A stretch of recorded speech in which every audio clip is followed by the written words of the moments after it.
आप लोगों को ये बात मालूम होगा दोस्तों कि जो पहला सत्र था सदन के अंदर में उस वक्त माननीय विधायक जी का जो दहाड़ देखने को मिला था, जिन मुद्दों पर वो बात को उठाए थे, ज्यादातर मुद्दों पर जो है वो काम हो रही है। लेकिन एक मुद्दा जो है वो ये था कि अफ्रीका के कैमरून में 54 से ज्यादा मजदूर, प्रवासी मजदूर जो वहां पर फंसे हुए थे, उन सब सारी चीज़ों को लेकर के खुशखबरी सामने आ रही है और ये बहुत बड़ी खबर है दोस्तों। मैं आप लोगों के सामने वीडियो रखने वाला हूँ। माननीय विधायक जी इस पर क्या कुछ कहते हुए नजर आ रहे हैं, आप ये वीडियो को देखेंगे, आप समझ जाएंगे और आपको ये बात मालूम चलेगा कि वाकई में अगर ऐसा काम हो फिर तो अच्छी बात है कि अगर कोई भी प्रवासी मजदूर कहीं पर भी अगर उनके साथ शोषण किया जा रहा है, प्रवासी मजदूर ही हो या फिर वहाँ के स्थानीय निवासी हो या कोई भी हो, कोई भी अधिकारी हो, कोई भी मजदूर हो, जिसके साथ भी अन्याय हो रही है, न्याय दिलवाने का हम लोग कार्य करेंगे और वो बेहतर ढंग से करने की कोशिश करेंगे।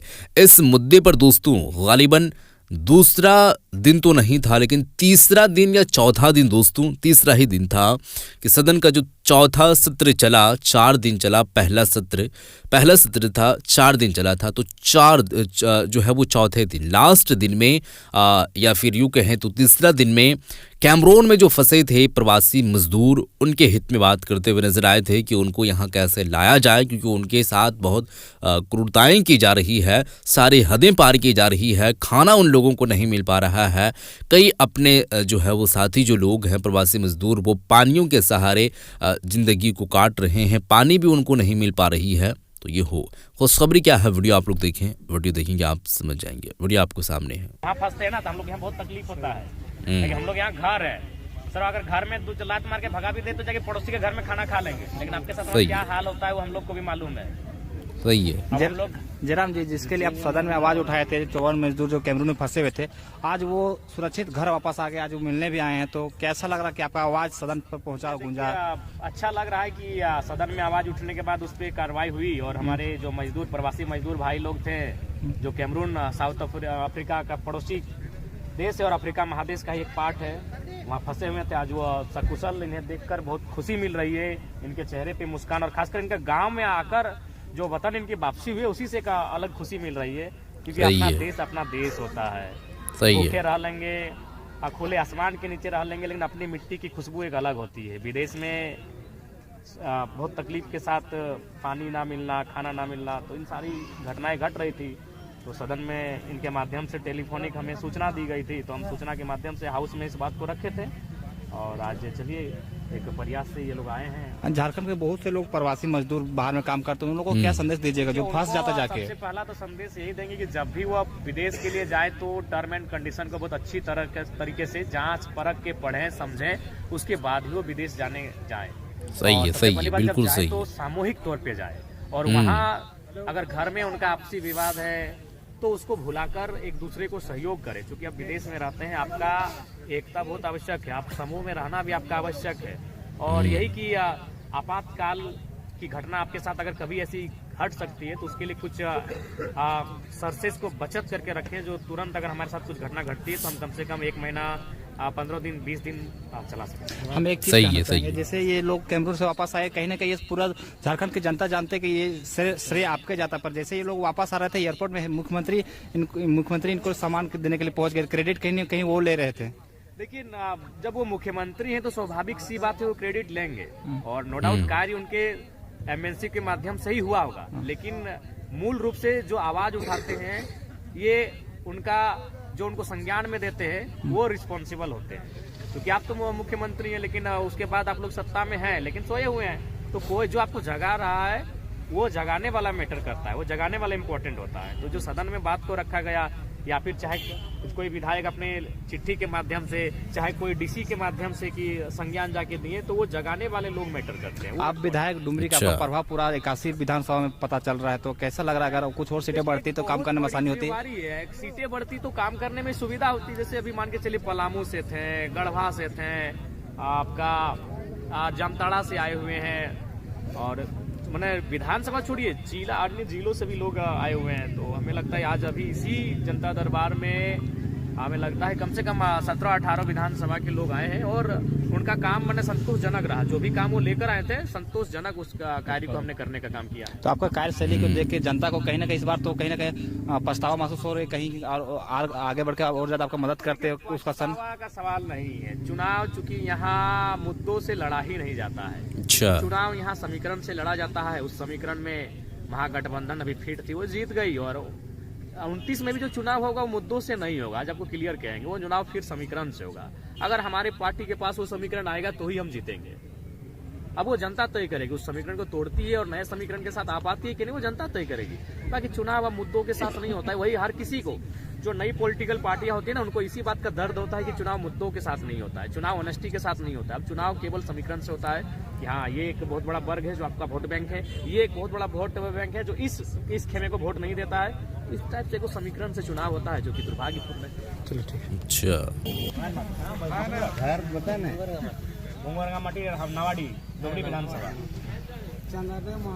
जुमरा पहाड़ गोमिया विधानसभा, जुमरा पहाड़ गोमिया, विशुनगढ़ मांडू,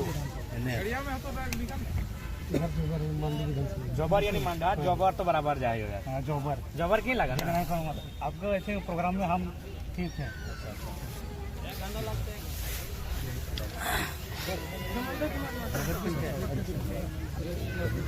बाहर से जो है वो लोग मिलते हुए दिखाई दे रहे हैं।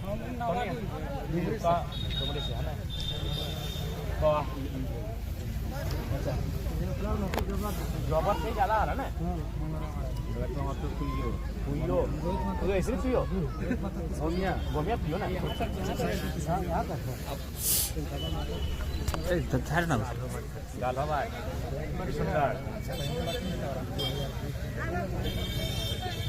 हाँ अभी आपकी तो बात तो उमेश बात डायरेक्ट तो बोल दी जान विदेश जीवा तो कम से कम थोड़ा सा भाई जी थोड़ा सा प्रशिक्षण दीजिए सर। आप लोग भी थोड़ा बताइए, जो विदेश जाएंगे गाइडलाइन को कैसे हैंडल करेंगे, क्या कि देखिए आप। तो जी हाँ दोस्तों, वीडियो आप लोग देख चुके हैं। अचानक माननीय विधायक जी विधानसभा के अंदर में गूंज उठे थे और उनका जो है वो कहीं ना कहीं योगदान रहा इस बात पर कि जो सत्ता में हैं वो तो बेशक ये कार्य को किए हैं और उन्हीं का हाथ है, लेकिन सीधे सीधे तौर पर इनका कहना है कि हम जगाए हैं तो जगाने वालों को भी एक नज़र देखना चाहिए। अगरचे वो ना जगाते तो फिर वो सोए रहते, तो सोए में तो लोगों को चीज़ें मालूम रहती नहीं हैं। तो ये डिपेंड करता है। तो जो भी है दोस्तों, ये खुशी का एक पल था कि अफ्रीका के जो कैमरून में एक देश है पड़ोसी, तो वहाँ पर 54 से ज़्यादा जो प्रवासी मजदूर फंसे हुए थे, वो बुरी तरीके से फंसे हुए थे। यूँ कहें तो खाना भी नहीं मिल पा रहा था, पानी के सहारे ये लोग ज़िंदगी जो है वो दिनचर्या जो है वो काट रहे थे और इन लोगों की ज़िंदगी जो है वो गुजर रहे थे। बाकी ऐसा कुछ भी नहीं था। बहरहाल खुशी का दिन है और ये खुशी की बात है कि वो घर आए, वापस वतन वापसी हुई उन लोगों की। और इस पर आप लोग क्या कहना चाहेंगे दोस्तों, वो ज़रूर बताइएगा। और एक बात आप ज़रूर ये ध्यान में रखें, आप जहाँ से भी हों, हमें ये पता है कि झारखंड के लोग ज़्यादातर इस वीडियो को देख रहे हैं, लेकिन जहाँ से भी अगरचे इस वीडियो को देख रहे हैं, आपका अगर ये दिल करता है कि हम बाहर जाएंगे, आउट ऑफ कंट्री जाएंगे, दूसरे कंट्री में जाकर के हम काम करेंगे, दूसरे देश में विदेश में, तो आप वो टर्म एंड कंडीशन ज़रूर पढ़ लें। आपको वहाँ पर साइन करवाया जाता है, तो साइन जिस पर भी आप कर रहे हैं, जहाँ पर आप जा रहे हैं, जो काम करने के लिए जा रहे हैं, जिस कंपनी में आप जो है वो एम्प्लॉय के रूप में काम करने के लिए जा रहे हैं, जैसे भी हो डजंट मैटर, लेकिन आपको वो चीज़ ध्यान में रखनी पड़ेगी कि टर्म एंड कंडीशन है क्या। हम वो वहाँ पर जाएंगे तो फंसेंगे तो नहीं, अगरचे फंसेंगे तो हम वहाँ से डिनाई लेंगे, अलाउ उसको हम अपने आप से अपने थ्रू से नहीं करेंगे, हम पीछे हट जाएंगे, कदम वापस ले लेंगे। आपको वो टर्म एंड कंडीशन मालूम चलने के बाद ऐसा लगता है कि नहीं, हम वहाँ पर जा कर के काम कर सकते हैं, ऐसा हमारे साथ कोई कुछ घटना हो ही नहीं सकती है, आपातकालीन घटना। तो वो चीज़ भी आप ज़रूर जो है वो देखें। बहरहाल इस वीडियो को शेयर कर दें, आपका क्या है विचार ज़रूर बताएं। मिलते हैं एक और नए वीडियो के साथ, तब तक के लिए खुदा हाफिज़।